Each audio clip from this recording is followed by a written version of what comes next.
যে আমরা ট্রেন বন্ধ করে বাস মালিকদের সুবিধা দেব, এটা আমাদের আসলে এগুলো বিকৃত মানসিকতার পরিচয়। আমরা আগেই বলছি যে আমাদের সম্পদ সীমিত।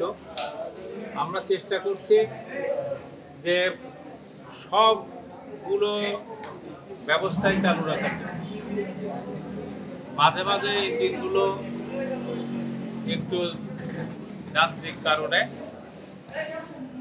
এটা যখন ডিসঅর্ডার হয়ে যায় তখন মাঝে মাঝে দুই একটা ট্রেন বন্ধ করে, কিন্তু বাস মালিকদের সুবিধার জন্য যে আমরা ট্রেন বন্ধ করে বাস মালিকদের সুবিধা দেব, এটা আমাদের আসলে এগুলো বিকৃত মানসিকতার পরিচয়। আমরা কোনো অবস্থাতে কারো সুবিধা দেওয়ার জন্য রেলকে ব্যবহার করে কেউ লাভবান হবে এই সুবিধা আমরা দিতে রাজি না। বিশেষ করে এখনকার সময়ে তো নাই। মাননীয় প্রধানমন্ত্রী রেলকে গুরুত্ব দিয়েছেন, রেল সেবাকে মানুষের দূর করে পৌঁছায় দেওয়ার জন্য নতুন নতুন রেল লাইন সম্প্রসারিত হচ্ছে এবং আমরা নতুন নতুন বগি আমদানি করছি। এর মধ্যে ভারত থেকে 200 বগি আনার জন্য আমরা চুক্তি সম্পাদন করেছি। খুব তাড়াতাড়ি আপনার এই বগিগুলো আসবে। আমরা দক্ষিণ কোরিয়া থেকে আমাদের আরও 260টা বগি আসবে। এটা তাড়াতাড়ি চুক্তি সম্পাদন হবে এবং আমরা বিভিন্ন সোর্স থেকে ইঞ্জিন এবং বগি আনার জন্য চেষ্টা করছি এবং আমরা কিন্তু আমাদের রেলের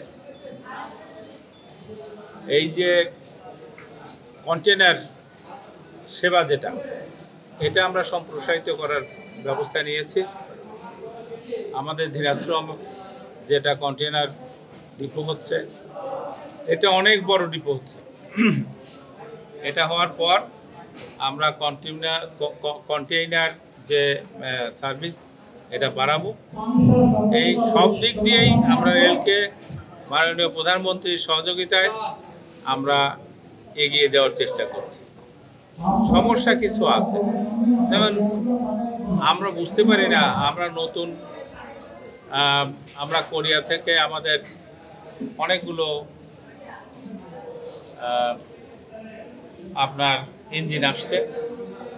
এই ইঞ্জিনগুলো আমাদের তো আসলে ড্রাইভার নাই। ড্রাইভার মানে আচ্ছা, তো ড্রাইভার তো না, এটাকে বলে হলো লোকোমোটিভ মাস্টার। তো এখানে এই ট্রেন চালানোতে কিছু সমস্যা হচ্ছে। আমরা এগুলো ওভারকাম করার চেষ্টা করতেছি। আমার মনে হয় মানুষের দোয়া এবং আপনাদের সহযোগিতায় আমরা এই সফলকাম হব ইনশাল্লাহ। এইবারকার ঈদ যাত্রায় মানুষকে সঠিকভাবে বাড়িতে পৌঁছায় দেওয়ার জন্য আমরা চেষ্টা করছি গতবারের মতোই।